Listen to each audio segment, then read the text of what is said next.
Cinnamon, where you gonna run to? Cinnamon. Muy bienvenidos a esta edición de la entrevista de Nicole Rodríguez en verano, tomando algunas temáticas que a veces nos cuesta tomar durante el año, cuando hay un periodo legislativo activo, elecciones, etcétera.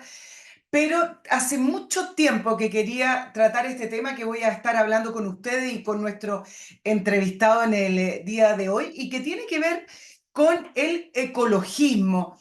Eh, Esta palabra que suena tan pura, ¿no? Cuidar a la naturaleza, cuidar la ecología, tratar de tener una relación amigable con el medio ambiente, pero que en el transcurso del tiempo se fue transformando en algo mucho más complicado, en algo mucho más político, en algo mucho más ideológico de lo que originalmente uno piensa, o que uno piensa de una manera bastante más naive o más ingenua. Hay muchos intereses detrás. Bueno, algo de eso vamos a estar tratando en el día de hoy. Sé que a nuestros auditores de la entrevista de Nicole Rodríguez le va a gustar, a aquellos auditores que nos siguen por YouTube y que todavía están suscritos y le ponen esos deditos para poder suscribirse. Les recuerdo Patreon. Muy importante que este 2024 tengamos y sigamos teniendo ese apoyo importantísimo para nuestro equipo y para este programa a través de sus patrocinios. Pues de eso se trata Patreon, de sus apoyos económicos, porque sin el apoyo económico este programa no sale. Nicole Periodista Chile @gmail.com, el mail del programa. Para todo ahí está el mail. ¿Qué pueden poner en el mail? Sugerencias, reclamos, opiniones, análisis. A veces simplemente quieren conversar conmigo o con mi equipo, y también para poder comunicarnos con los auspiciadores. Y hablando de auspiciadores, puras menciones que a usted le va a servir, no lo deje pasar, escuche bien. Por ejemplo, hablemos de Fundo Praderas de Frutillar, que es esta urbanización, esta parcelación preciosa, muy cerca del centro de Frutillar. En estas conversaciones que uno a veces tiene con los amigos, estas conversaciones de parrilla, uno dice, yo me quiero ir lejos, pero no tan lejos, fuera del smog, fuera de esta locura de Santiago o de cualquier centro, de cualquier polo de desarrollo. Pero no me quiero ir al Himalaya ni a la punta del cerro, sino que también quiero estar conectado, porque no se trata también de tratar de salirse del sistema. Bueno, Fundo Pradera de Frutillar es el lugar para estar conectado con la naturaleza en este hermoso lugar, pero sin perder conectividad. Así es que te invito a conocer los terrenos que quedan, estos fundos que quedan en estas lindas parcelas, para que puedas pensarlo y adquirir una parcela durante este año 2024, que cuenta con electrificación subterránea, perdón, agua potable rural, fibra óptica y una excelente plusvalía. Su ubicación inmejorable en la región de los lagos, una de las más bonitas de nuestro país. Está a 5 minutos del centro de Frutillar y solo a 20 minutos de Puerto Varas, otro de los lugares maravillosos del sur. En el fondo está en el corazón del campo, con esa paz, tranquilidad y seguridad, mirando también algunos terrenos, no todos miran al volcán Osorno, pero a la vez usted puede agarrar su auto, agarrar su bicicleta y llegar al centro de Frutillar en pocos minutos. Contacte vía WhatsApp, está saliendo también en pantalla, o ventas arroba praderas de frutillar.cl. No quedan todas las parcelas, métase en la web, porque ahí tienen un sistema muy entretenido donde usted puede girar y mover la página para ver qué parcelas le conviene a usted, cuál le gusta según hacia dónde mira, según el tamaño, y vea también lo que queda disponible, porque se están vendiendo rápidamente. Muy normal que en estos tiempos uno quiera vivir un poco desconectado, pero a la vez conectado en un entorno que yo creo que la plusvalía le queda corta, porque no tiene precio estar en ese entorno de la naturaleza. También les recuerdo Master Cook Casinos, que es este servicio gastronómico para empresas, una concesión de casinos de alimentación para solucionar un problema que es tremendo. ¿Cómo alimento bien a mis empleados y no tengo estos sistemas híbridos de pagarles aparte una colación, un cheque restaurante o tener ahí a alguien que les cocina algún tipo de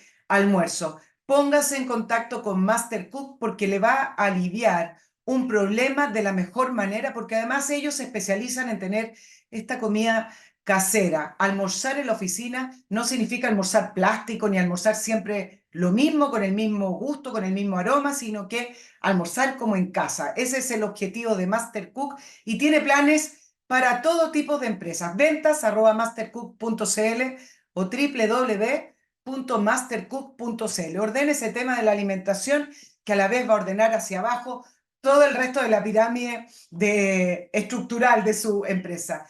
Además, le recuerdo que si va a viajar y no quiere depender de un bus, de un transfer, de un taxi, ese taxi que lo dejó reservado, pero se arrepintió de ese recorrido y no va a llegar a su casa, relájese, utilice su automóvil y se estaciona en MC Parking, este estacionamiento estupendo que se ve desde las autopistas, un acceso directo desde Autopista Vespucio Norte o Costanera Norte, directo desde ahí usted entra y en MC Parking lo va a estar esperando el estacionamiento que usted reservó y pagó previamente a través de la página web de ellos.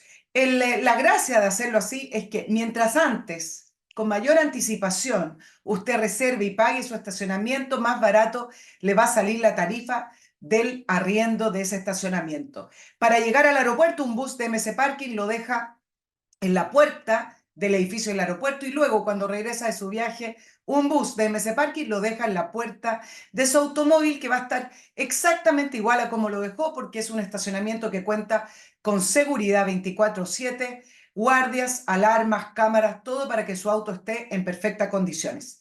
www.mcparking.cl, la manera de irse al aeropuerto en Santiago. Ahora sí vamos a saludar a nuestro invitado en el día de hoy, a Horacio Giusto, autor del libro el libro negro del ecologismo, algo que me llamó mucho la atención por el título, muy directo, pero además por su contenido. Salió a mediados del año 2023 en nuestro país, ya había salido en México por ahí, por a finales del 2022, y fue un libro que da mucho que hablar y sigue dando mucho que hablar, porque creo que apunta directamente a un tema que es un poco vedado, y que no lo queremos ver porque confunde un poco las cosas. Horacio es docente de filosofía, además, tiene otro libro, El conservadurismo en 10 reflexiones, conferencista internacional y ensayista, y además director del medio periodístico independiente La Resistencia Radio. Un argentino nuevamente en el programa. Horacio, bienvenido a la entrevista de Nicole Rodríguez. Muchísimas gracias por la invitación. Para mí siempre es un gusto poder dialogar con nuestros hermanos trasandinos y de hecho ya estamos programando mi próxima gira para julio de este año, así que esperemos vernos a la brevedad e insisto una vez más, gracias a usted y a la audiencia por brindarnos su valioso tiempo para que podamos transmitir aquello que hemos recibido. Sí, Horacio, ¿cómo tú tomas el tema del ecologismo y lo empiezas a reflexionar? Me refiero antes del libro, porque en el libro ya está plasmadas las ideas, yo lo estuve leyendo. ¿Y cómo tú empiezas a reflexionar de que esto no se trata solo de cuidar la naturaleza, tratémosla bien, sino que hay algo un poco más profundo, hay intereses más profundos, hay muchas políticas, ideologismo en este tema? Entonces quiero saber un poquito la historia antes de concretar tus ideas en el libro negro del ecologismo. Bueno, el quehacer filosófico parte necesariamente siempre de la observación. Es un principio que ya se ve desde tales de Mileto, Anaxímedes, Anaxágoras, Genófanes, Platón, Aristóteles. Entonces, si uno quiere hacer una buena filosofía, tiene que aprender a observar. Y la observación que uno intentó hacer, en mi caso, lo que yo intenté hacer es que ya había grandes exponentes denunciando lo que era el feminismo, lo que era el transhumanismo, lo que era la ideología de género, pero había una cuestión que subyacía que era siempre el ecologismo, que es un tema que nadie abordaba, cada uno tiene sus razones.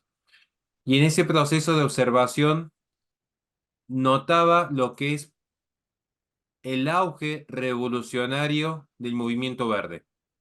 Y todo buen conservador es, ante todo, escéptico de cualquier premisa revolucionaria, provenga de quien provenga. Provenga del mercado o provenga del Estado. Cuando hay un proceso revolucionario, el conservador necesariamente se va a mantener escéptico. Entonces, es allí donde yo empiezo mi investigación porque notaba cómo repentinamente el ecologismo se había transformado en la gran religión global, donde incluso algunas religiones ya habían empezado a ceder su realismo filosófico de cara a este inmanentismo que, si bien lo inaugura principalmente, tal como se conoce hoy, con Baruch Spinoza en el siglo XVI hacia el siglo XVII, ya vemos que se termina de consolidar definitivamente a fines del siglo XIX, comienzos del siglo XX, cuando surge la figura de Ernst Haeckel, creador de la ecología. Y de allí donde yo empiezo mi proceso de investigación, donde vemos que los controles de natalidad y los controles de productividad se mantuvieron estables en términos de control desde la Liga de las Naciones hasta actualmente la ONU. Insisto una vez más, yo sé que esto puede parecer una teoría conspirativa, pero todo lo que está en el libro está documentado por los sitios públicos de la ONU.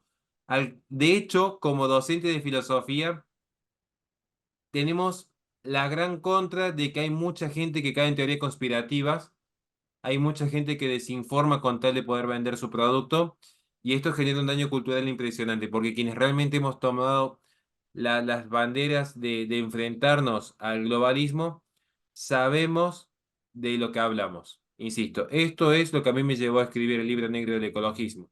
Ver cómo el mismo sistema que estaba transformando al ecologismo en una religión global era el que se encargaba incluso de brindar la desinformación para que aquellos escépticos quedasen ridiculizados en un debate público.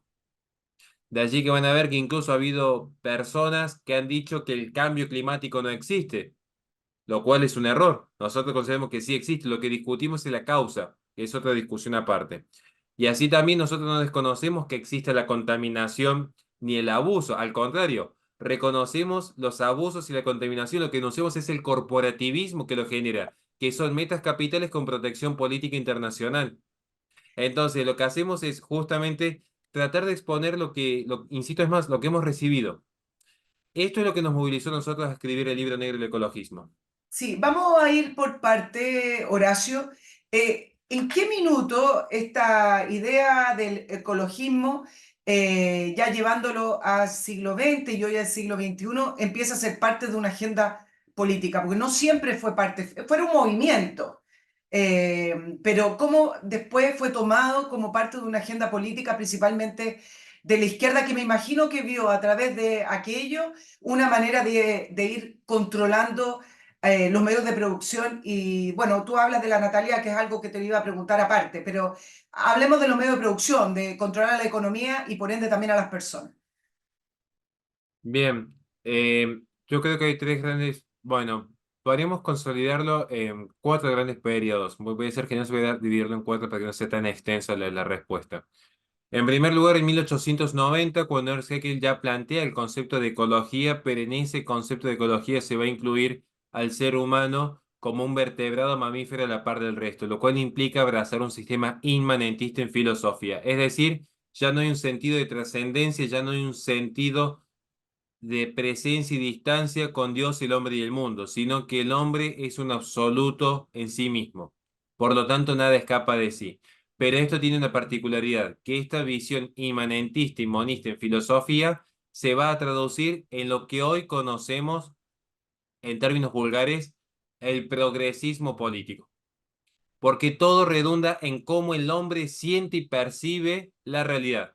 Ya no hay una realidad objetiva y trascendental, sino que es una realidad construida. Todo se reduce a una construcción lógica en términos de Derrida o, como dicen en Twitter, una construcción social. El primer gran momento es la creación del concepto de ecología, que se va a tomar como una disciplina independiente de la biología, pero que en la propia definición se va a incluir al hombre, lo cual implica que tanto la actividad humana como la política, el mercado, el Estado, la familia, están subsumidas a un positivismo científico. Todo lo que el hombre hace se reduce a una expresión positivista y científica que van a claramente encontrar una armonía con otras nociones inmanentistas, como es, por ejemplo, el marxismo. El marxismo científico, este Claro. socialismo científico de Marx y Engels, que tienen obviamente antecedentes en Feuerbach o Saint-Simon, no quiero aburrir con esto, van a encontrar un paralelismo en esta forma de entender al hombre ya no como un espíritu libre, sino como un ente material que se reduce a lo material y que es posible predecir y conducir su actividad desde un racionalismo verticalista similar a lo que se planteó en la Revolución Francesa. Este es el primer corte, 1890. Segundo corte, 1927, que es la primer gran conferencia de control demográfico que se da en Ginebra a instancia de Milbank Foundation, donde está como presidente de actos Margaret Sanger, que de allí consigue los fondos económicos necesarios para que su incipiente clínica, no puedo decir la palabra porque sé que estamos en YouTube, se transforme luego en la APPF, que instancia la ONU va a ser la IPPF. Entonces, aquí hay un segundo gran corte, porque Milbank Foundation, junto a otros grupos anglosajones, habían notado el gran peligro que implicaba el crecimiento desmesurado tanto de la población asiática, concretamente en China, como de América Latina. La diferencia es que América Latina sucumbió ante estas proyecciones, China no. Yo invito a que todos los que saben un mínimo de economía y un mínimo de geopolítica vean cuál es el gran eje económico y militar que tiene hoy el mundo. Es una cuestión elemental. Ahora, en este segundo gran corte de 1927, podemos observar, de hecho, que la forma en la que se analiza este presunto peligro por el desarrollo demográfico encuentra una legitimación, insisto, es una legitimación, todavía no se habla de cambio climático, en lo que era el control de los recursos naturales. La gran preocupación de los capitales anglosajones era cómo sostener el predominio económico en base a los recursos naturales que quedarían concretamente en la zona sur del mundo, y esto implicaría que si una nación tenía población y desarrollo productivo más los recursos naturales soberanos, iban a convertirse en grandes potencias. Es una proyección que de hecho va a hacer Kissinger en el memorando 200, pero no quiero entrar todavía. El tercer gran corte lo va a dar en términos políticos, ya más estrictamente ideológicos, Rachel Carson cuando escribe La Primavera Silenciosa en la década de los 60, porque es allí donde se empieza a hablar por primera vez de ecologismo. Hasta tanto la ecología había encontrado ciertamente en pensadores como William Booth, Gary Hardin, Paul Ehrlich, una noción todavía científica, una noción todavía científica aplicada a la sociología. Cuando se empieza a hablar del ecologismo político, es decir, que desde el cuerpo político se empiece a intervenir en la libre iniciativa y la propiedad privada, es con Rachel Carson que escribe La Primavera Silenciosa a partir de un hecho trágico donde hubo un determinado capital que vendía, y estoy cuidando los términos porque sé que es muy peligroso por YouTube, que vendía los productos necesarios para la fumigación. Se fumigó literalmente un pueblo entero que estaba en una zona aledaña a un espacio rural. Muchos niños fallecieron, otros quedaron con secuelas muy graves en su salud. Por eso cuido muchísimo el lenguaje.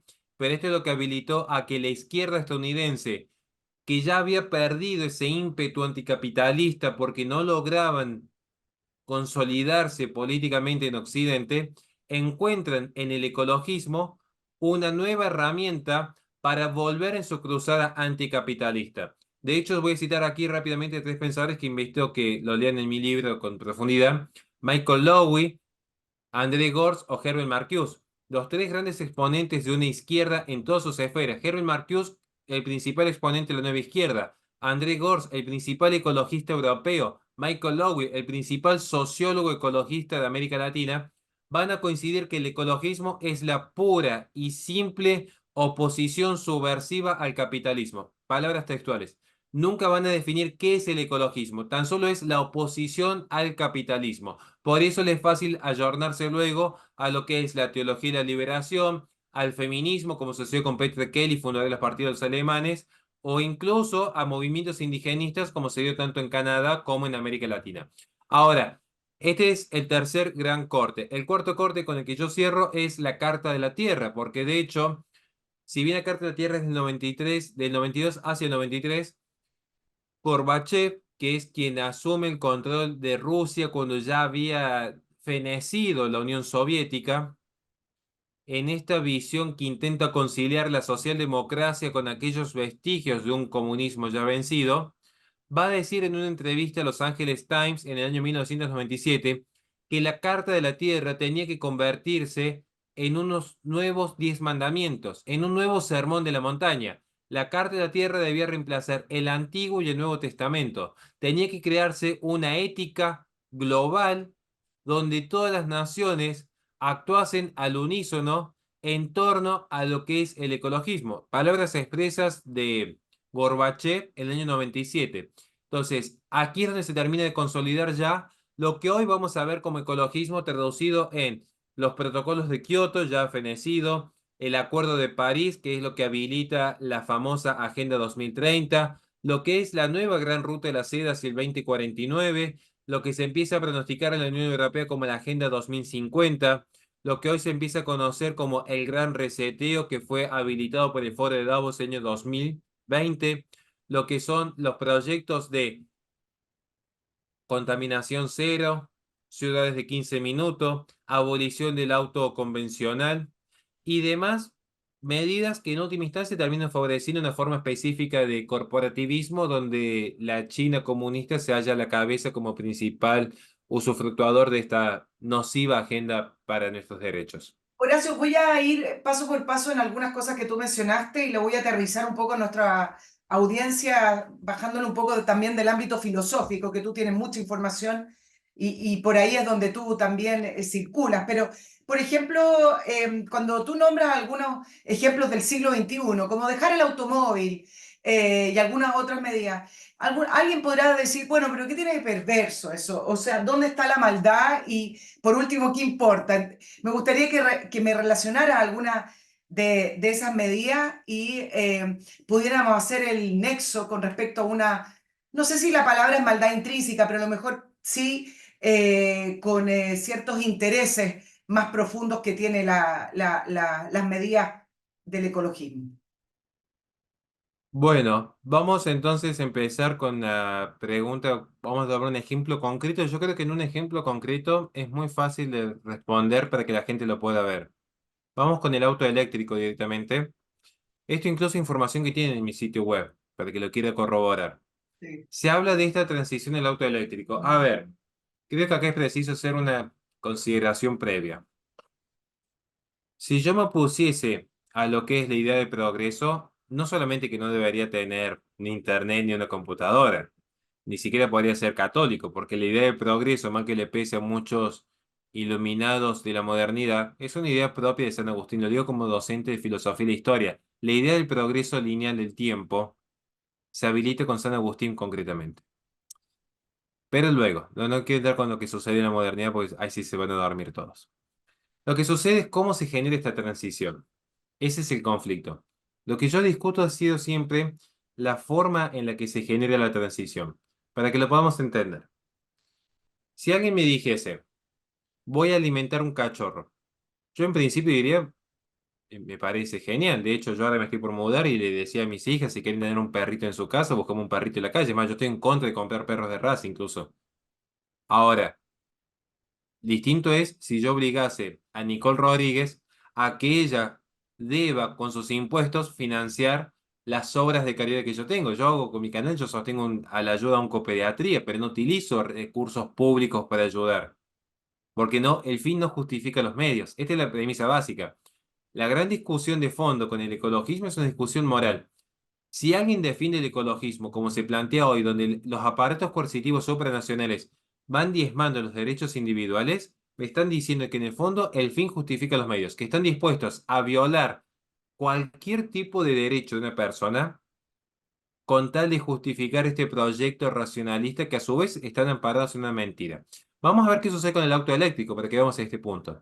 Porque hoy se promueve desde la Unión Europea abolir el auto convencional. Este es un proyecto ya presentado por la Unión Europea.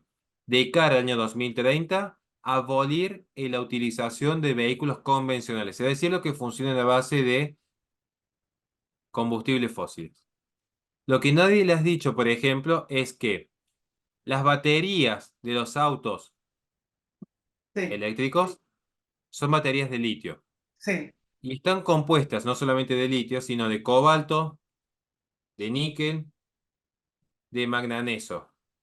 La minería de cobalto y de litio están siendo investigadas en este momento en África. En este momento están siendo investigadas en África por la infinidad de denuncias por violación de derechos humanos.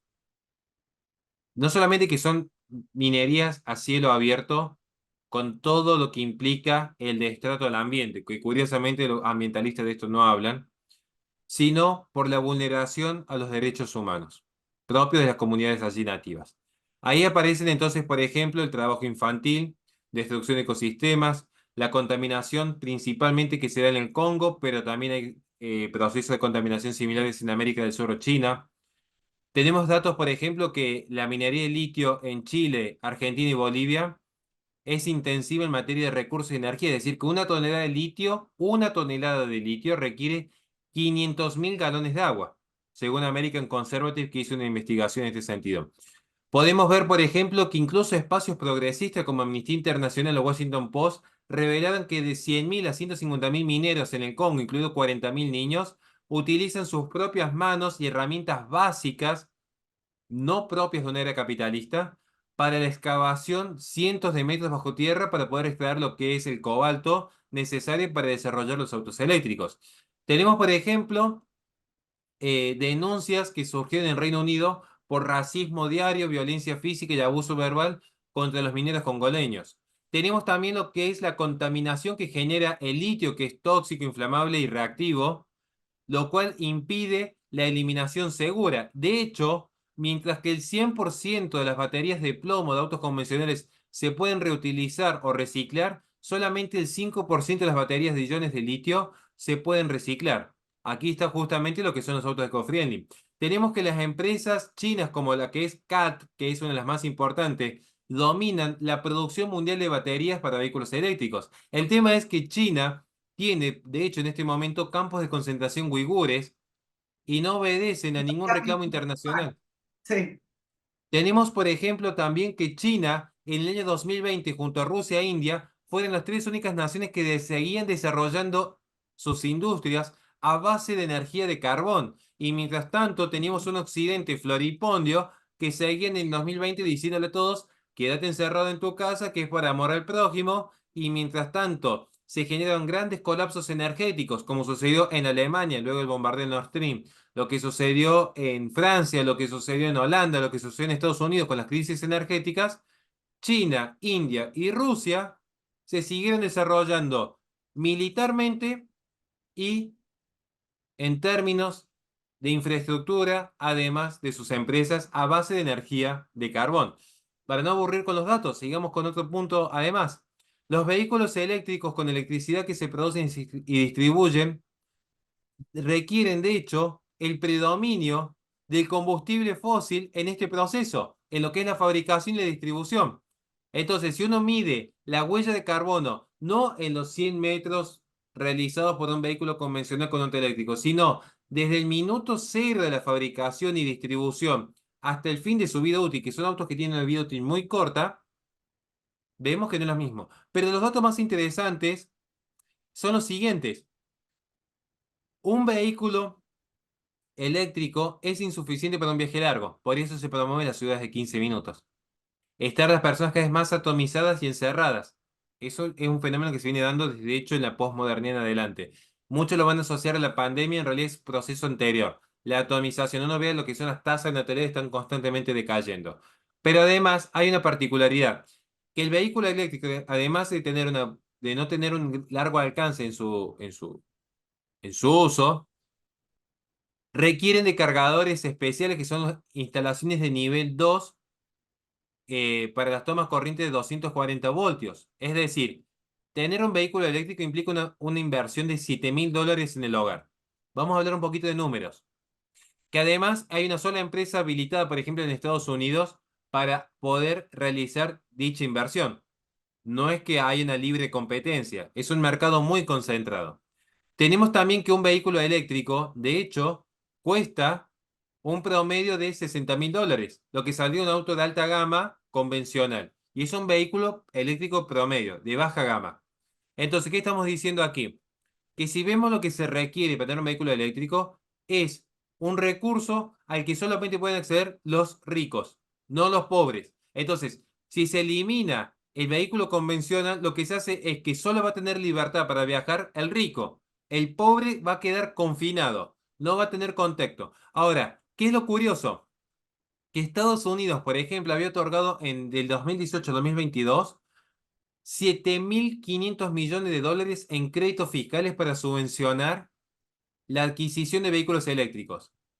¿Quiénes adquieren estos vehículos eléctricos financiados con los impuestos de los pobres? Los ricos, que pueden sostener el gasto que implica el mantenimiento de un vehículo eléctrico. Es decir, se le quita dinero a los pobres para que los ricos sientan conciencia social de que están cuidando el planeta, que son los ricos los que luego obligan a los pobres a que ellos, para cuidar el planeta, no puedan circular. Es decir, es un sistema por demás perverso y, a mi entender, como docente de filosofía, que a veces tenemos que dar materias que hacen a la ética y la moral, un sistema perverso que solamente un perverso puede defender. Perverso porque hay un goce en el sufrimiento ajeno. Solamente un perverso puede gozar de decir estoy salvando el planeta mientras están destruyendo el prójimo que es pobre. Solamente un perverso puede plantear estas dietas New Age que son una fortuna mientras hay niños que se están muriendo de hambre. Lo digo porque yo trabajo en un merendero. Además, yo ahora en Oncopeatri. Tenemos. Horacio, eso que solamente te pregunté por un ejemplo de todos los de todos los que me diste. Vamos a seguir con algunas temáticas que son sumamente interesantes para despertar un poquito la conciencia, para no tomar las cosas tal cual como nos vienen. Pero permíteme, por favor, recordarle a mis seguidores, auspiciadores y también a mis auditores de un producto fabuloso ahora en el verano. Me comentaban que mucho se está usando y que tiene que ver con Oxinova, este sobrecito que usted compra en la web de Oxinova, www.oxinova.cl. ¿Qué es lo que trae acá? La solución definitiva para los malos olores, porque este producto desarrollado en laboratorio en Estados Unidos, diluido en agua, va directo a atacar las bacterias que producen el mal olor, eliminando esas bacterias. Los malos olores se producen por la descomposición de las materias orgánicas a través de bacterias. Bueno, si usted quiere eliminar de raíz el problema del mal olor en su casa, en una cocina, en un baño, donde sea que esté saliendo, bueno, tiene que matar, eliminar esas bacterias y eso es lo que hace Oxinova, un producto natural, ecológico y definitivo para eliminar ese problema que al final termina siendo más que un problema, una molestia, sobre todo si usted está ahí en alguna cabaña, alguna casa, en algún sector rural del país y quiere disfrutarla, pero ahí está constantemente ese mal olor. Muy fácil de usar, usted siga las instrucciones nomás de Oxinova, www.oxinova.cl. Y además es seguro, no tiene que andar cubriéndose para poder manipularlo porque es un producto que no daña a la piel, ni tampoco usted al olerlo. Y por último, yo le recuerdo que este es el momento de tomar la decisión, si lo viene pensando hace mucho tiempo, de aprender inglés. Solucione también ese otro problema, que son esos deseos, esas metas, esos objetivos que uno se va poniendo y que se van prolongando infinitamente y que al final no lo hacemos. Entrena inglés, clases de inglés individuales, online y personalizadas, todos los niveles de inglés para adultos y niños desde los 8 años de edad. Planes de clases mensuales, trimestrales y también semestrales. Es decir, veamos su nivel, veamos lo que se ajusta a sus tiempos y a su interés y de ahí usted puede tomar el sistema que más le conviene para que de una vez aprenda inglés como corresponde. Si usted sabía inglés y se lo olvidó, porque los idiomas hay que estar practicándolos, hay que estar también reforzándolos, porque por alguna razón se olvidan. Entonces hay que hacer a veces un poquito de memoria y reforzar lo que usted en algún minuto aprendió o subir de nivel. www.entrenainglés.com o directo en coordinación@entrenainglés.com. Pregunte por las ofertas de verano, que me imagino que ya se van a estar terminando, pero la idea es que hágalo de una vez y maneje el inglés. Con eso usted va a manejar también los textos, las películas, la serie y todo lo que tenga que ver con su trabajo. No necesita que le estén interpretando. Horacio, vámonos de nuevo al libro negro del ecologismo. Dimos solamente un ejemplo que tiene que ver con los autos eléctricos y tú lo explicaste muy bien. Déjame ir preguntando algunas cositas que a lo mejor pueden confundir a la gente. ¿Cuál es la diferencia entre el ecologismo y hablar de ecología? Es decir, todo el sistema de protección al medio ambiente y al ecologismo que tú te refieres en el libro. Qué pregunta compleja, pues yo no sé si soy el más indicado por la respuesta que voy a dar, No digamos. importa. Normalmente, la gente normalmente van a hacer la misma. Yo estoy muy en contra de esta práctica que se ha dado en esta famosa batalla cultural, que es por ganar simpatías y popularidad, resignan la verdad. Salvo que no conozcan la verdad y se hayan erigido grandes tótems en torno a personas que no estaban aptas para lo que estaban diciendo públicamente. Primero que el sufijo ismo significa en griego sistema de ideas. Cristianismo, ecologismo, liberalismo, capitalismo, nacionalismo son sistemas de ideas. Entonces, si alguien me dice que los ismos son malos y creen en Cristo, yo diría entonces el sistema de ideas que vos tenés en torno a Cristo está mal. O sea, es una contradicción. Tenemos que estudiar qué es la ecología. El oikos logos, que significa logos, razón, ciencia, saber, oikos, casa, de allí la palabra economía. Por ejemplo, ecos, nomos, que son las normas de la casa. De hecho, normalmente van a ver que muchos economistas hacen un paralelismo entre cómo administrar una pequeña economía a lo que son las grandes corrientes económicas. Después veremos si esto es correcto o no, pero es una forma de darlo a entender. La ecología, es estoicos locos, surge ya con Ernst Haeckel. Ya la esencia está determinada por un heredero del pensamiento de Darwin que lo radicaliza, porque de Darwin no es tan fácil hablar porque hay muchos mitos al respecto. Radicaliza el pensamiento de Darwin. Toma que el ser humano es producto de la evolución. Y eso tiene grandes consecuencias. Yo sé que hay gente que aquí se va que acaba de tirar por la borda, pero creer que el hombre ha evolucionado es una creencia igual que creer que Dios nos ha creado. O sea, porque no está corroborado absolutamente nada de lo que aquí se va a decir. Creer que el hombre es producto de una materia eterna y cíclica, como se plantean actualmente ciertas corrientes ateas, o creer que el hombre viene de Dios, tiene sus consecuencias. Cualquiera sea el postulado. Porque es un salto de fe. O el inmanentismo o el realismo. Yo, que estoy formado bajo el tomismo, voy a sostener el realismo. Yo creo que existe un Dios y que este Dios está en una relación de presencia y distancia, que es un Dios creador, ordenador y conservador. Se tiene una razón de ser los tres elementos. Ahora, Ernst Haeckel rechaza el cristianismo. De hecho, en su libro El enigma del universo sostiene que la sociedad ha progresado en técnica, pero que está atrasada en términos morales y sociales culpa del cristianismo, sobre todo por el tabú sexual, con todo lo que ello implica. El tema es que la esencia del ecologismo, o mejor dicho, la esencia de la ecología ya está dada por su causa eficiente. Entonces, si yo soy orfebre y yo fabrico un anillo, yo le estoy dando a esa materia la forma, como causa eficiente que soy, le doy la forma y le doy el fin, la causa fin, las cuatro causas que tiene todo ente: causa formal, material, eficiente y final. Parece un poco complejo, ahora van a entender por qué digo esto. Si yo soy el orfebre y yo le doy la forma y la finalidad al oro para que sea un anillo, no puede luego venir ni Horacio Houston, ni Nicole Rodríguez, ni nadie a decir que en realidad esto no es un anillo, que esto en realidad es una tapita de gaseosa. Porque no lo es. Es un anillo que tiene una causa fin en particular. Si los creadores de la ecología sostienen que el ser humano es producto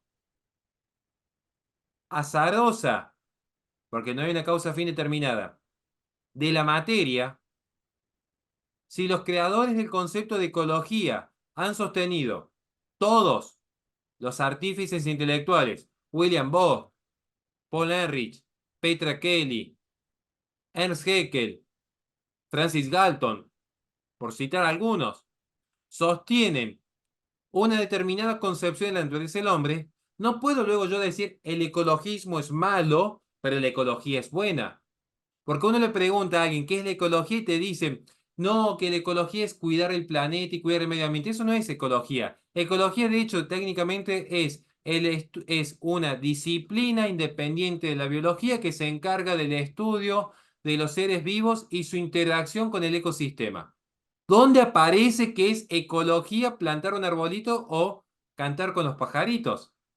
Entonces, esto es lo que sucede con las redes sociales, que la gente empieza a hablar de ecología y ni siquiera saben definir qué es ecología. Entonces, cada uno es como hoy pasa con el feminismo, ¿qué es una mujer? Cada uno tiene su propia concepción de qué es una mujer. Al final del camino, uno le pregunta a 5 personas distintas qué es una mujer y no lo saben definir. Uno le pregunta a 5 ecologistas distintos qué es la ecología y ninguno sabe qué es la ecología porque ninguno estudió la ecología, ninguno estudió el ecologismo. Entonces, no es que hay una distinción entre ecologismo como expresión política y cultural, filosófica, y la ecología como una ciencia que se encarga del cuidado del ambiente. En realidad, la ecología ya nace de un postulado filosófico. ¿Cuál es el postulado filosófico? Inmanentismo monista. ¿Por qué monismo? No porque vengamos los monos, aunque en parte sí, pero monista porque todo responde a una única sustancia, como le diría Baruch Spinoza.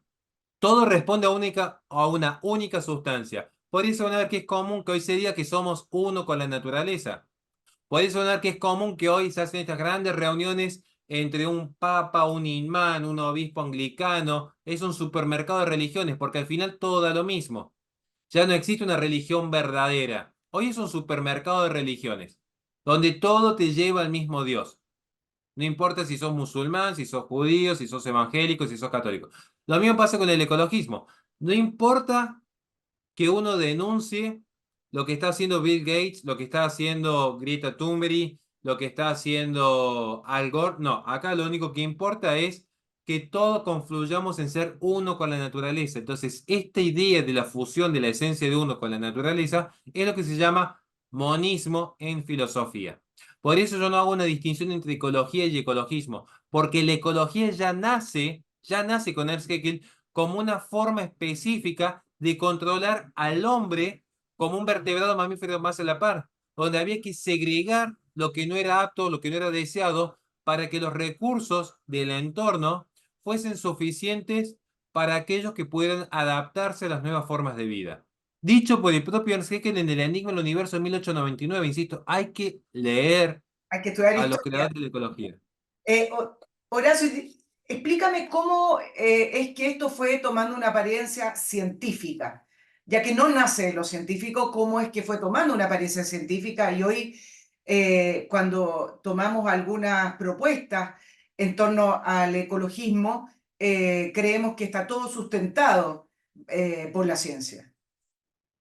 Es que técnicamente el ecologismo, o mejor dicho, la ecología ya nace bajo un postulado científico en considerar lo que es la teoría darwiniana del hombre. Sí, pero posteriormente, digamos, hoy en día que hay tantas propuestas y una agenda prácticamente consensuada, ¿cómo es que se entiende Ah, que sí. es una verdad porque está avalado por la ciencia? Claro, ese es el problema.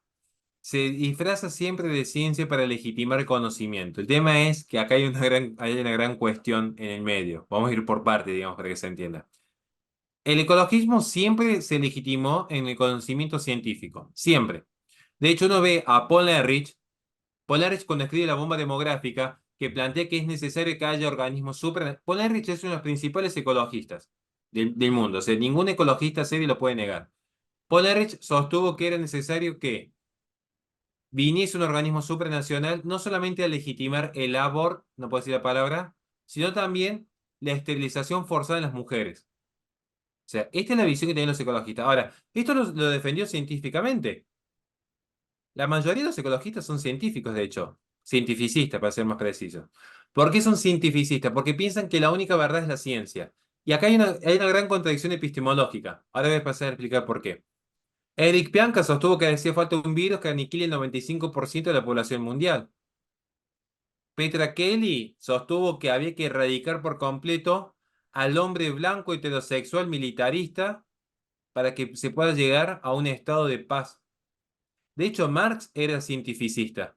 Hay que leer el Manifiesto Comunista y el Capital en profundidad. Entonces, ¿qué sucede? Lo que sucede es lo siguiente, que la ciencia legitima, y esto es una herencia de la modernidad racionalista, en gran medida de la nociología de la modernidad, donde se dividen por un lado los empiristas anglosajones y los racionalistas de la escuela francesa.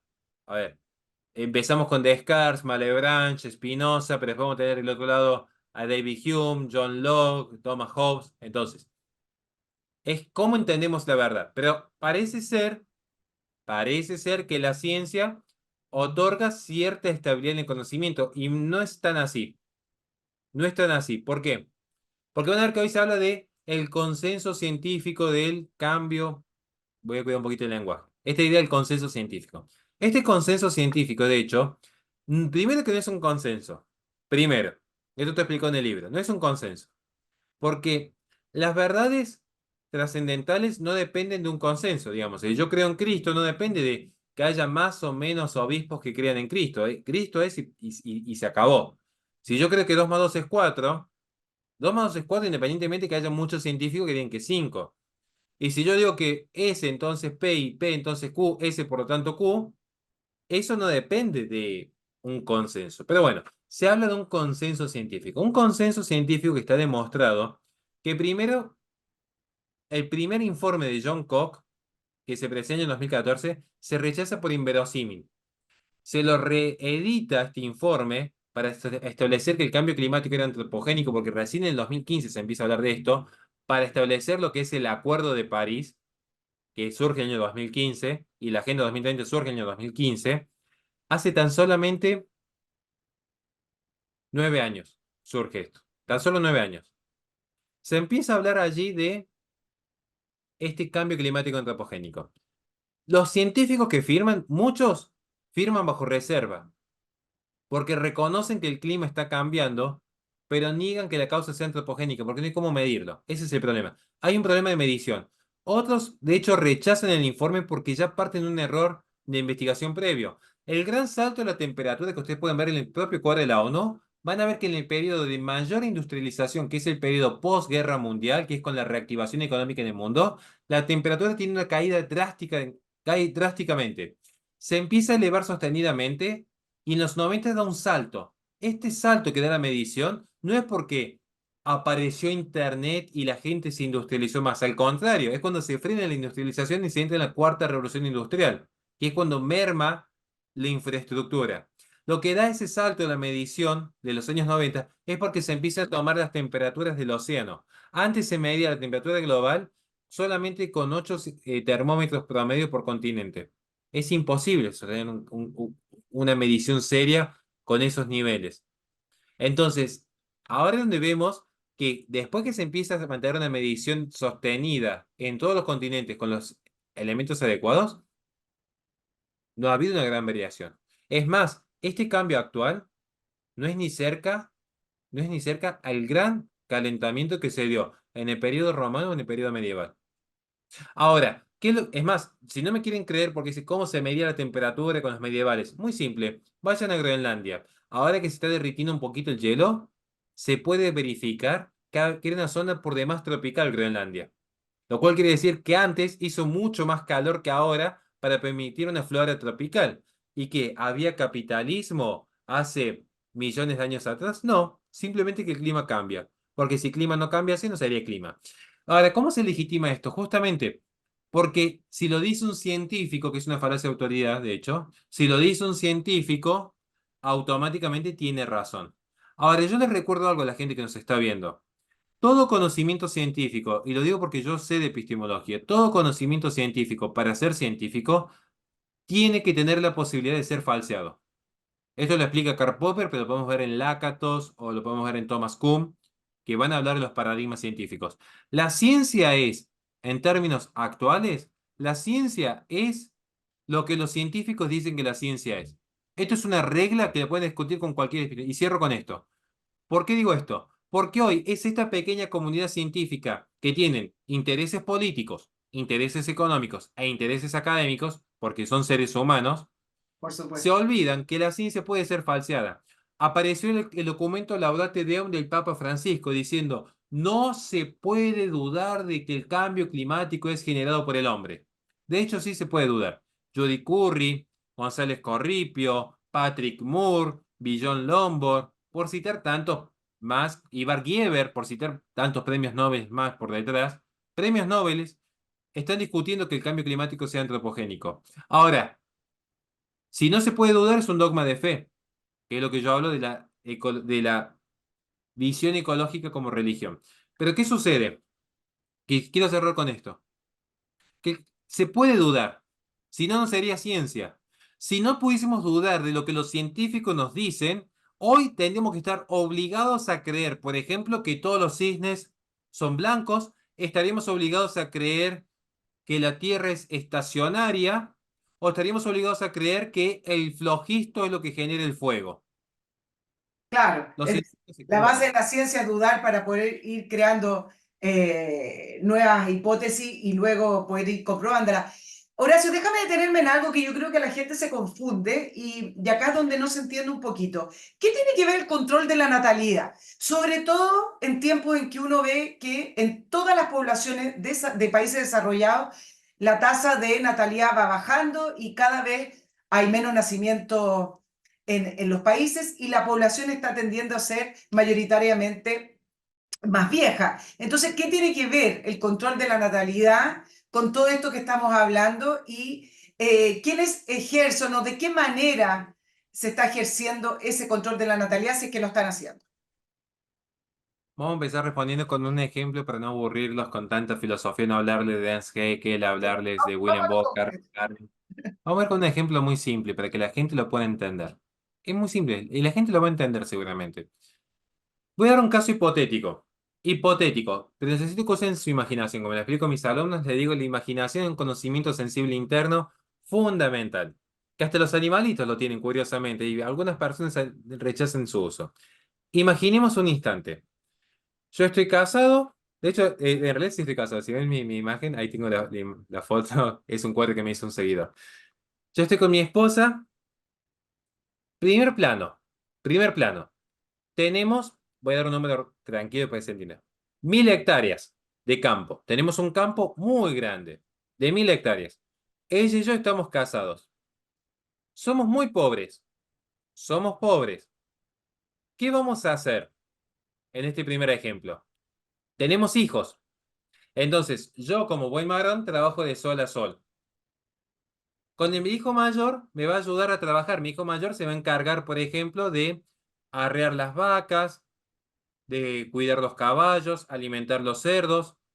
Va a venir mi segundo hijo, me va a ayudar con el arado. Entonces, con esas ganancias vamos a poder comprar un pequeño tractor. Vamos a optimizar los tiempos de trabajo. Nuestra tercera hija se va a encargar de ordeñar las vacas y juntar los huevos porque es la más chiquita de la casa y le va a ayudarle a mi esposa a cocinar y estar en el hogar. Luego va a venir nuestro quinto hijo. Ese ya va a poder ir al primario porque fuimos creciendo con nuestro pequeño campo creció. Nuestro quinto hijo va a poder ir al primario y va a trabajar ahora ya no en el campo, sino va a trabajar, por ejemplo, en un kiosquito. Y con su sueldo, como vive con nosotros, nos va a ayudar a sostener gastos de la casa. Y entonces eso va a permitir que nuestra sexta hija pueda ir a la universidad. Ahora ya tenemos una médica en la familia, empezamos a ahorrar dinero del médico.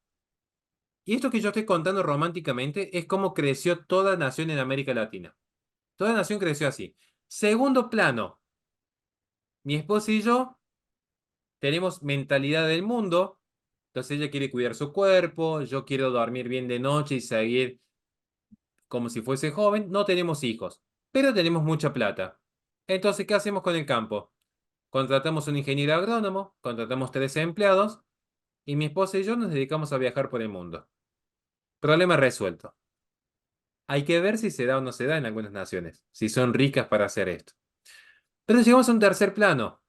Mi esposa y yo tenemos mentalidad del mundo. Pertenecemos al mundo. Que las selfies, que el consumismo, que la vida alejada de la religión, que la vida centrada en lo material, creernos eternos jóvenes, pero somos pobres.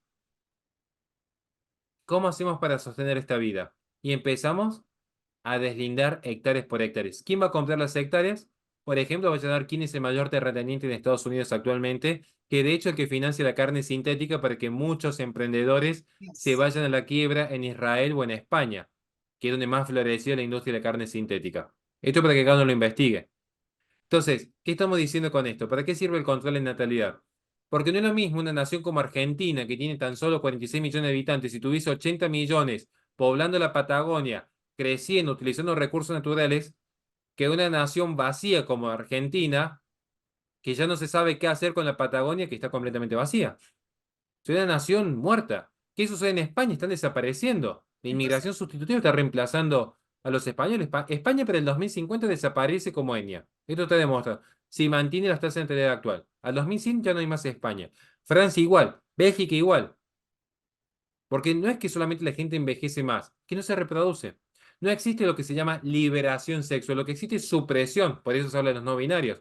Por eso van a ver que ya nadie utiliza Tinder. Por eso van a ver que hoy, y esto es una nota que escribí esta mañana, de hecho, la gente consume más televisión, pero no tiene relaciones con nadie. La gente ya no, acá me puede, acá hay una mujer, no sé cuál será su estado, pero esto es un ejemplo que siempre doy. Yo les aseguro, sin miedo a equivocarme, que en todo caso puede tener alguna propuesta por una red social, pero que ya no existen caballeros que se le vayan a acercar a decir, la quiero invitar a salir a tomar un café, le llevo un ramo de flores, le invito a cenar. ¿Por qué? Porque no hay contacto con el otro. Es todo virtual, es todo digital. Y esa es la mejor forma de controlar a la población.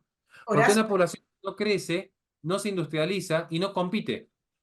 claro, y acá es donde entra, y acá quiero saber tu opinión, es donde entra el factor miedo y el factor terror, es decir, una fuerza que es bastante paralizante y para someter al individuo, que es a través de estos mensajes de miedo y terror con respecto a cómo viene el mundo, al cambio climático, es decir, vienen puras cosas negativas. Entonces, ¿tú crees que ese miedo que se ha infundado en torno a este tema también implica el famoso control de la natalidad?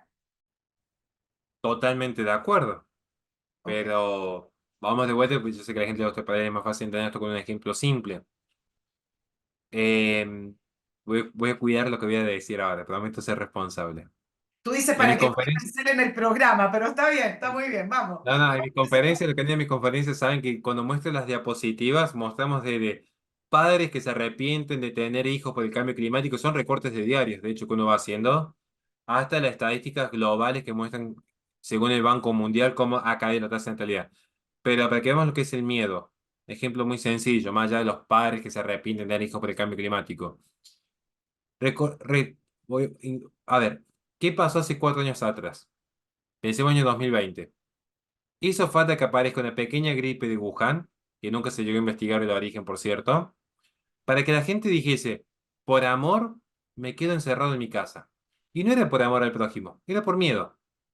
El miedo y la emoción son los dos grandes sentimientos que manipulan al hombre. De hecho, si uno observa, los mismos manuales de ciencia política son los que se dan en marketing. Porque el hombre, mediante el miedo, la emoción, dirige su vida. Por eso van a ver que hoy está de moda esto de, en términos económicos, sé tu propio jefe, mentalidad de tiburón, si estás triste es porque querés. La emoción, la algarabía, el frenesí. Pero por otro lado, el miedo. El miedo a, por ejemplo, el cambio climático. El miedo a la pobreza. Entonces te dicen, mira, vos tenés miedo de estar pobre, ¿qué vamos a hacer? Viene un Estado que te va a subsidiar, que te va a subvencionar, que te va a dar una renta universal a lo comunista puro en ese sentido. Entonces, el miedo controla. La persona con miedo es muy fácil de manipular. La persona con miedo es muy fácil de manipular. A mí me tocó viajar por hacer conferencias mucho. Y muchos dicen, che, pero no te vas a poner algo en el brazo porque mirá que si te agarra un control y... ¿Miedo a qué? ¿Qué es lo peor que me puede pasar? A mí ya me llevaron detenido un par de veces. Pero ¿qué es lo peor que te puede pasar? O sea, el tema es que hace falta que uno solo se anime a romper este paradigma del miedo, Sí. para que la gente cambie. Cuando estábamos en pleno confinamiento, yo salía todos los días a pasear con mi hija. Yo soy muy odioso, a mí no me gusta mucho la gente. De hecho, me gusta estar encerrado solo con mis libros de filosofía, porque tenemos esta locura en los que hacemos filosofía, que detestamos el mundo y nos quedamos encerrados nosotros en Detestan nuestro el espacio. mundo, pero estudian al mundo, una cosa muy rara los filósofos. Sí, no, no, Eso da para otro tema. pero justamente por eso detestamos el mundo, porque vemos el nivel de corrupción que hay. Pero llegó el Exacto, confinamiento y yo salía a pasear todos los días con mi hija mayor. Y era bebé. Y me gritaban del edificio, asesino, quédate en casa. Y exacto. yo estaba con mi hija tranquilo. Nunca se bajó ninguna a decirme algo cara a cara. Está bien que yo mido 2 metros, 100 kilos y que no viene a caso, pero nunca nadie me dijo, ¿por qué? Porque tienen miedo. Ahora, después que empezamos a salir todos los días, ya otros vecinos del edificio se animaron al menos a salir a que el perrito haga pipí en la vereda. Y de repente ya tenía gente caminando por la costanera. Y de repente ya ve gente que salió en el auto a visitar a la mamá, porque se dieron cuenta de que todos, tarde o temprano les aviso algo, le hago un spoiler a todos, le hago un spoiler impresionante yo que soy un poco existencialista. Les aviso algo, todos nos vamos a morir, quédense tranquilos. La gran Entonces, noticia. Horacio, déjame aprovechen bien. preguntarte, porque se me va el programa y quiero preguntarte muchas cosas. ¿De qué manera se inserta en los confinamientos y la pandemia de un virus que efectivamente existió, pero que se utilizó para muchas maniobras políticas? ¿De qué manera se inserta en esto que estamos hablando del ecologismo y de la ideología y del control de la población? En el foro de Davos. De hecho, apenas surge, yo le digo gripe de Wuhan para no usar la palabra, pues saben cómo son los mecanismos de censura, pero apenas surge este fenómeno en el año 2020, se empieza ya a establecer que era responsabilidad del hombre haber generado esta crisis producto de un destrato al ambiente. Que había que intensificar los controles. De hecho, desde el año 2020 se dan una particularidad. Por ejemplo, una entre tantas que podría citar, voy a citar algunas. Es cuando empieza a tener auge la carne sintética, porque se dijo que era justamente el consumo animal lo que estaba generando ese tipo de enfermedades. Segundo, Duconomy, que es una aplicación, empieza a medir la huella de carbono a través de Mastercard. Hoy se utiliza la medición de la huella de carbono en ciertos países para establecer lo que es el puntaje social. En el foro de Davos se habilita lo que es estas ciudades de 15 minutos, el no poseerás nada y serás feliz, ya no vas a consumir animales. Son los grandes pronósticos porque se dijo que a partir de este 2020, con esta gran crisis ambiental, porque no dejaba de ser una crisis ambiental en el sentido que era un virus que circulaba en el ambiente, había que empezar a limitar los viajes, la propiedad privada, las libertades. De hecho, al día de hoy que no se pueden hablar de ciertos temas porque es causal de censura. Y todo esto se da justamente en un solo año, que es lo que se conoce como el gran reseteo. Y lo curioso es que la izquierda fue cómplice y hubo una persona en particular que dijo lo que tenía que decir, que era Agamben, que es el discípulo de Foucault. Sí. Porque yo, de hecho, yo soy, a ver, a mi derecha la pared, pero yo sigo el concepto de biopoder de Foucault. Fue un ejercicio de biopoder. El ecologismo es un ejercicio de biopoder, porque es el poder sobre la vida. Hoy vamos a ver que en nombre de evitar que haya tantos seres humanos en el planeta, empieza a aparecer el aborto legalizado, la eutanasia. Todo esto empieza a aparecer en nombre de mitigar el exceso de población. En realidad no hay exceso de población, lo que hay es densidad demográfica. Yo tengo densidad demográfica, yo he ido a Santiago de Chile, me encanta Santiago de Chile, amo Chile, he viajado a Cartagena, he viajado a Ciudad de México, he estado en casi toda América Latina. Hay densidad demográfica en ciertas ciudades, pero yo me voy a la zona del Biobío, está despoblado. Yo voy a la Patagonia, está despoblado. Yo me voy a costas de Colombia, están despobladas. Entonces, ¿qué es lo que sucede? Que se infunde este miedo y el año 2020 fue un experimento magnífico porque se demostró qué tan fácil era someter a una población entera. Era someter al mundo entero. O sea, todo el mundo estaba obedeciendo las mismas directivas. Es Horacio, raro, cuando todos piensan pero igual porque nadie piensa. es interesante esto porque se habla siempre de esto, teorías conspirativas. ¿Y a quién se le ocurrió esto de los confinamientos? ¿Cómo fue que se fue dando con un consenso entre autoridades de salud y algunos liderazgos a niveles mundiales? ¿Fue algo que una cosa llevó a la otra o acá hubo una gran reunión? Como esto yo lo caricaturizo así como un joystick que movió el destino del mundo. ¿Quién maneja esto? ¿Quién es el padre de todo esto o el que tiene más poder sobre todo esto? Bueno, no sé quién sea quien tiene más poder, desconozco. O sea, yo no opino de lo que no sé. Desconozco si es que hay una cabeza en sí. Sí sé que ya había. No, no caigo en teorías conspirativas, que esto ya estaba vaticinado, como la caída de las Torres Gemelas. No, no, yo no caigo en eso. Sí digo que se generó a partir de una crisis que emerge desde Wuhan, que nunca permitieron el acceso a los laboratorios para su investigación. Esto es llamativo, esto es muy llamativo, pero el confinamiento en sí, es producto de una directiva de la OMS, que es un organismo que depende de la ONU. Entonces todos los países miembros deciden, porque saben que la ONU no tiene poder coercitivo, sí el Consejo de Seguridad. Pero la ONU en sí es un espacio deliberativo. Pero en este espacio deliberativo, los países miembros decidieron aceptar todos al unísono las directivas de la OMS. Pero fue muy gradual también, porque hubo muchos países como México, por ejemplo, que resistieron bastante, de hecho. Y Sí, hubo sí. otros países como Argentina que, bueno, fueron un desastre, como lo manejaron. No, Chile fue de los más restrictivos. Chile Chile fue, yo tuve, con mucho fue daño. todo Sí, Horacio, ¿qué relación tiene el ecologismo con la Agenda 2030? También te pregunto.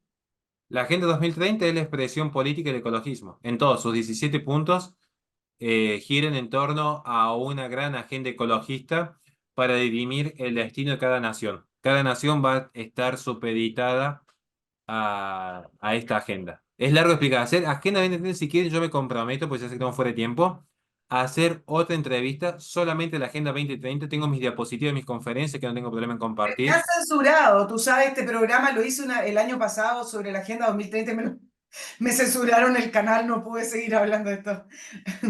Me lo votaron, Yo pero tengo mi conferencia. Si quieren, yo puedo hablar. No, o sea, yo sé, yo me imagino qué palabras han usado, por eso yo no las uso. sí, ahora Pero lo vamos a hablar más adelante, pero entiendo que es la expresión. Entonces te voy a preguntar al revés, te preguntaba quiénes dominan este tema, pero entonces ¿quiénes ganan imponiéndole el bueno, ecologismo en sí, agendas políticas y luego que se muchos, traduce en implementar todas esas medidas? muchos. Yo aquí, no sé si quieren que les comparta o no mis diapositivas, porque ahí se las podría mostrar. No, yo Pero creo que ¿quiénes, mejor no, lo hacemos un poquito más resumido para alcanzar a preguntarte todo lo que te quiero preguntar. quiénes ganan en la Agenda 2030? Primero, desde metas capitales como Nike, Disney, Netflix, bueno, que hoy están teniendo sus crisis, todas estas, ¿no? Pero ganan metas capitales. Por ejemplo, Meta, que hoy tiene más inteligencia que un Estado, inteligencia en cuanto a recopilación de información de la Big Data, que un Estado soberano. Gana el Partido Comunista Chino, es el principal beneficiario de la Agenda 2030, tiene el control absoluto de la extracción y distribución de los metales, 17 metales raros necesarios para la fabricación de la energía verde. Gana organismos supranacionales como los que forman parte de la Unión Europea, son los grandes beneficiarios. O por eso se promueve tanto el impuesto verde. Es una alianza entre organismos supranacionales y metas capitales. Si lo quieren ver así, Claro. entonces ustedes ven un meta capital o un organismo supranacional, se benefician. Por eso lo promueven. Nadie que no se vaya a beneficiar va a promover algo que vaya en su contra. Eso es una evidencia, digamos. Ahora, Horacio, explícame esta contradicción. Entendiendo el ecologismo como un ataque también al capitalismo, como lo explicaste desde el inicio, ¿cómo es que países que son 100% capitalistas y que defienden el capitalismo se hacen parte del ecologismo? Yo no sé qué país sería 100% No, capitalista, pero eso es está bien, imposible. pero tú me entiendes, es decir, los países que los visualizamos como Estados Unidos, que tiene ahora un partido demócrata que es bastante tendiente a esa agenda, o países europeos también, Es todo que todas justamente. las normativas de los países europeos. Es que justamente yo, si usted me pregunta ahora mismo en Estados Unidos o cualquier país europeo, yo le diría nunca existió el capitalismo. De hecho, parece que fueran capitalistas porque uno va a Las Vegas, a Nueva York, bueno, yo no porque ocasión de pecado, pero uno ve esos países y dice, wow, qué inversión capital y mueven Ford y Chevrolet por el mundo. Y en realidad crecieron bajo protección política. Todos los capitales que hay allí crecieron bajo protección política. Y si yo empiezo a ver la historia de Estados Unidos, es una historia de intervencionismo militar, es una historia de fraude, es una historia de deep state, que pocos se animan a denunciarlo. Trump fue uno de los últimos que intentó erradicarlo, Kennedy también, así terminó, Lincoln, así terminó. Entonces, siempre existieron estas ideas. Ahora, yo entiendo que uno dice, ¿cómo puede ser que estos metas capitales vayan a promover una agenda que iría en su contra, que en última instancia parece comunista? Por eso lo de metas capitales, que ya tienen un poder económico superior al promedio y que buscan protección política. Por eso nunca hablé de capitalismo en sí, sino de corporativismo, que son dos conceptos distintos. ¿Por qué se genera esto? Porque es lo que yo discuto cuando la gente habla de marxismo cultural. El marxismo cultural no existe. No es que Jeff Bezos, que se hizo millonario, va a ser tan tonto para contratar a una persona marxista que desde el área cultural va a permitir que luego le expropien su patrimonio. Porque la nueva izquierda, como se conoce hoy, en realidad es progresismo, y el progresismo es hija no deseada del liberalismo, no del comunismo. Exacto, Porque el marxismo, la clave esencial del pensamiento de Marx era el materialismo. Y la cultura es un subproducto que legitima la estructura de base. El progresismo surge de la idea del progreso indefinido de Robespierre y de Voltaire, que se va a trasladar principalmente a partir del idealismo alemán hacia Occidente. Son conceptos por demás distintos. Es como un círculo cuadrado, hablar de marxismo cultural. Es un círculo cuadrado. Que esto yo con gusto lo puedo debatir con quien quiera. Porque es una cuestión de definición filosófica básica. Entonces, ¿qué es lo que sucede? Que en el progresismo, en este idea del progreso indefinido, sí es compatible una noción de capital, entre comillas, privado y protección política. claro.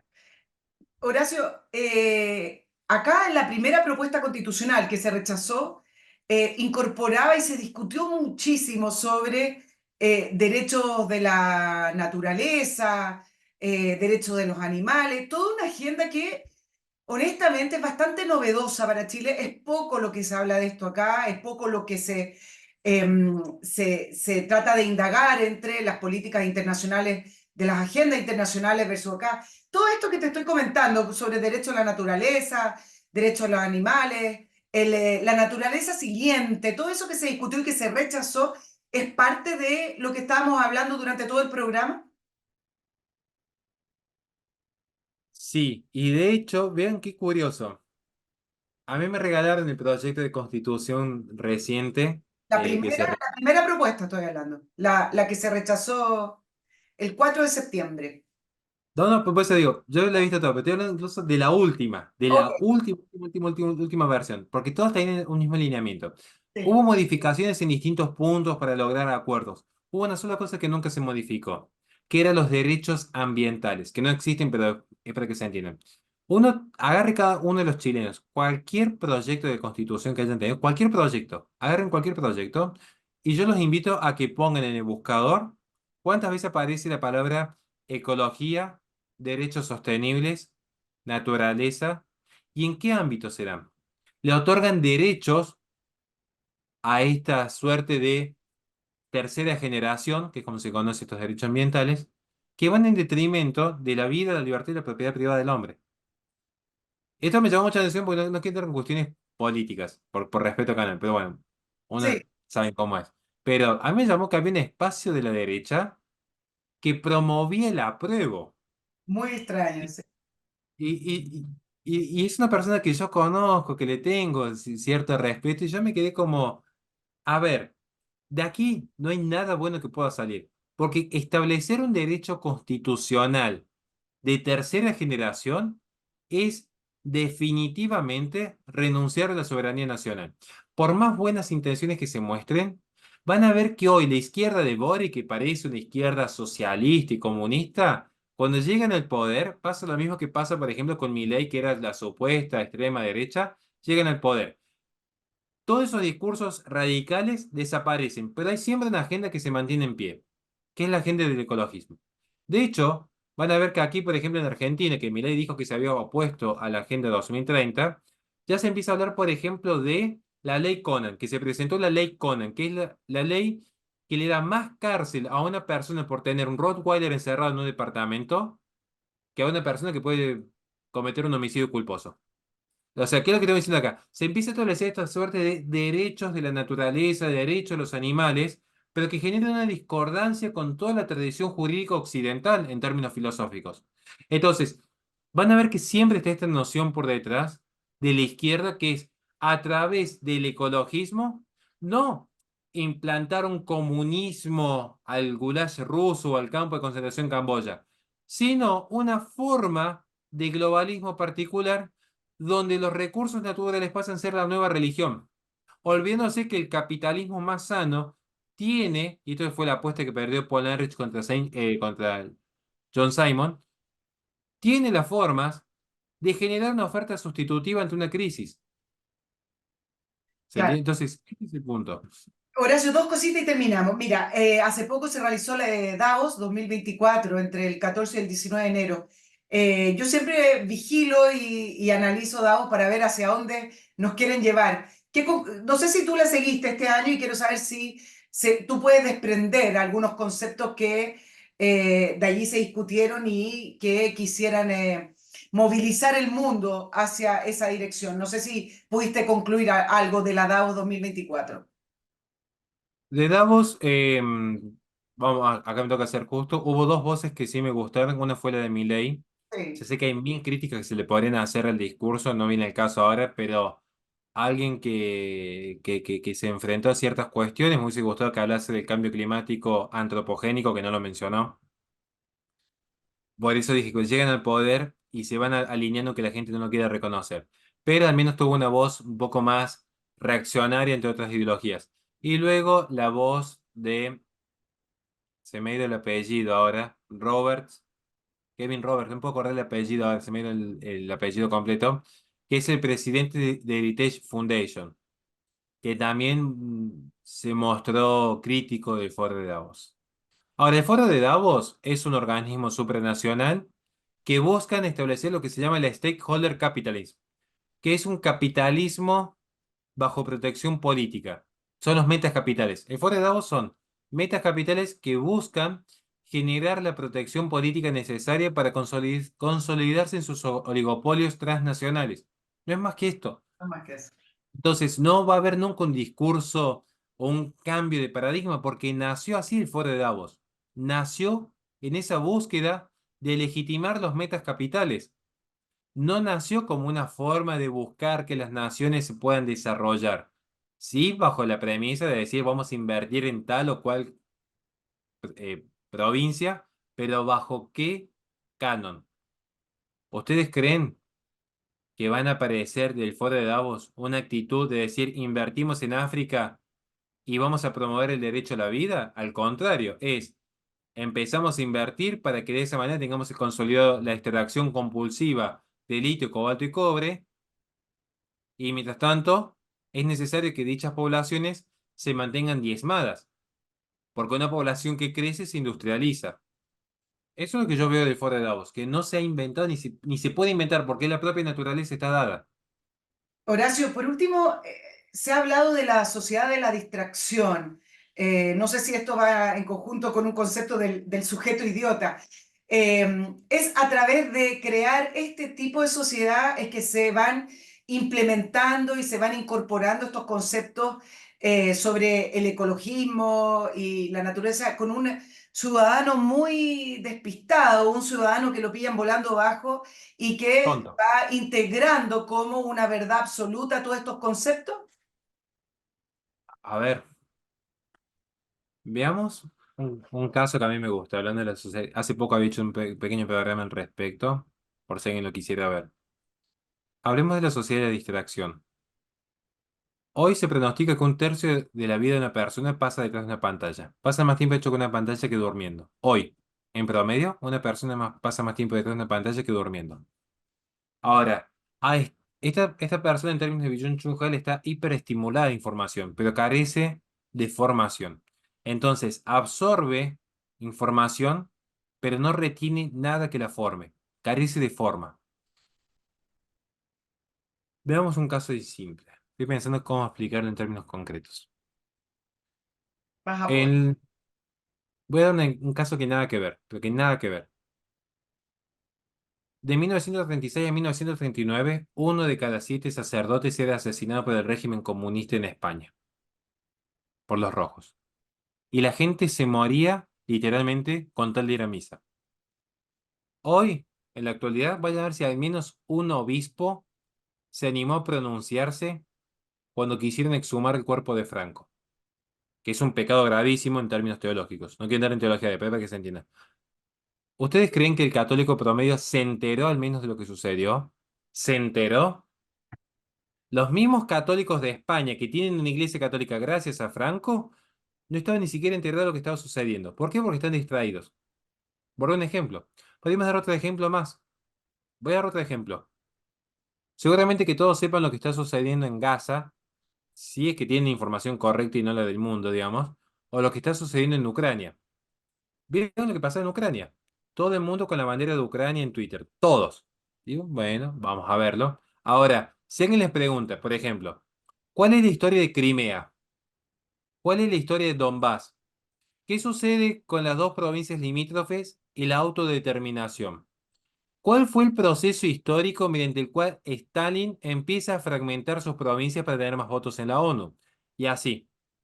No estoy diciendo que hay que tomar posición, estoy diciendo, ¿tienen información de los titulares o se han formado realmente para opinar un tema? Por ejemplo, yo nunca opino de economía, por ejemplo, porque sé que no me da el tiempo de vida para formarme.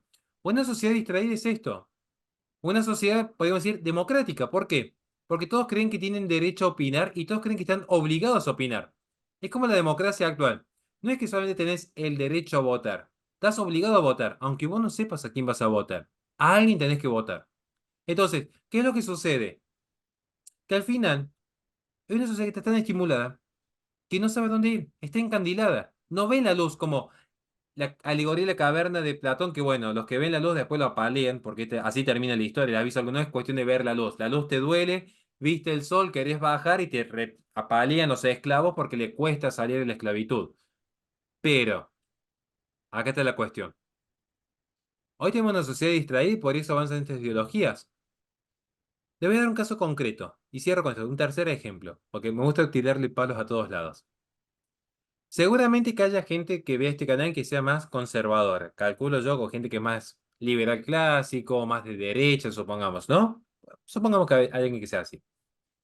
Seguramente que esta persona de derecha, conservadora, lo que sea, haya dicho que el activismo LGBT va en contra de la familia por el matrimonio igualitario, etcétera, etcétera. Yo diría, bueno, sí, puede ser, habría que verlo, pero diría que sí. Ahora dice, ¿saben qué es lo que realmente destruyó a la familia en Occidente? El divorcio vincular. Yo trabajé mucho tiempo en una fundación contra el abuso sexual infantil. 7 de cada 10 niños abusados son abusados a partir de familias ensambladas, que es cuando el papá se juntó con otra mujer o cuando la mujer se juntó con otro papá y empiezan a hacerse estas mezclas medias extrañas. Sé que es políticamente incorrecto lo que voy a decir, porque más de uno se va a sentir tocado. Que es lo mismo que pasa con los sacerdotes abusadores, que uno dice, sí, sí, hay abuso. Ahora, ¿cuándo se dan los abusos? Después del Segundo Concilio Vaticano, cuando se flexibiliza el ingreso a los seminarios y veamos cuál es la orientación sexual de cada abusador. O sea, uno dice esto y claro, se ponen todos locos. Entonces dicen, veamos los datos. Veamos los datos. Ahora, ¿qué pasa? Que en una sociedad distraída, ver estos datos es complejo. En una sociedad distraída, decirles, che, ¿por qué no investigamos quiénes se están beneficiando con la Agenda 2030? Realmente, vos que sos de una izquierda revolucionaria, ¿quién se beneficia con la Agenda 2030? ¿De dónde surge, vos que sos tan antiimperialista, de dónde surge esta agenda? ¿Surge de Leonardo Boff y la teología de la liberación? ¿O surge de un proyecto del Foro de Davos? Entonces, esto es lo que le genera ruido a la persona, porque la persona tenía su chip de decir, no, acá me tengo que ir directamente a agarrarme a las trompadas con un homosexual, hasta que dice, no, pará, ¿por qué no empezamos a ver lo que es el divorcio? Familias que no se han establecido bien, familias que no han logrado consolidarse en un proyecto, un niño porque todo el mundo acá se preocupa por el niño adoptado por dos hombres. Yo te digo, sí, no digo que esté bien, pero ¿por qué no vemos también el niño que duerme un día con el papá número uno, otro día con la nueva pareja de la mamá, al tercer día con el tío, al cuarto día con el abuelo, porque nadie se quiere hacer cargo de ese niño? Ah, no, bueno, pero nació de heterosexuales, seguro que ahí está todo bien. No, no está todo bien. Porque nos quedamos siempre con los accidentes superficiales y nos vamos a la esencia del problema y después nos tienen a matar a nosotros que decimos las cosas como son. Pero bueno, perdón que me pongo loco, me parece que este tema me tocan de cerca, creo. Está bien, pero es como vivir en una gran estafa, de todo, ¿ah? En todo sentido. Muy difícil estos tiempos, muy difícil, Horacio, porque uno no sabe bien dónde está el piso, dónde afirmarse, dónde está esa verdad que necesitamos para salir de la incertidumbre de la vida diaria. Mira, me puse filosófica ya. Horacio Justo, muchas gracias por estar en la entrevista de Nicole Rodríguez, autor del libro Negro del Ecologismo, un tema interesantísimo. Espero tenerte en el programa más adelante para hablar de todas esas temáticas que nos quedaron así como enumeradas, anunciadas, pero que no podemos estar hablando de todo porque el programa duraría 2 horas y media y 3 también. Horacio, que tengas un muy buen día, un muy buen verano también para ustedes. Disfruten el calorcito acá en Santiago y allá en Argentina, ¿está cierto? No sé, también disfrutando del calor, me imagino. Muchísimas gracias y que Dios les bendiga a todos y cualquier cosa que necesiten estoy a su disposición para seguir indagando en estos temas. Muchas gracias. Bueno, chao, chao, que estén muy bien. Oh, Cinnamon, where you gonna run to?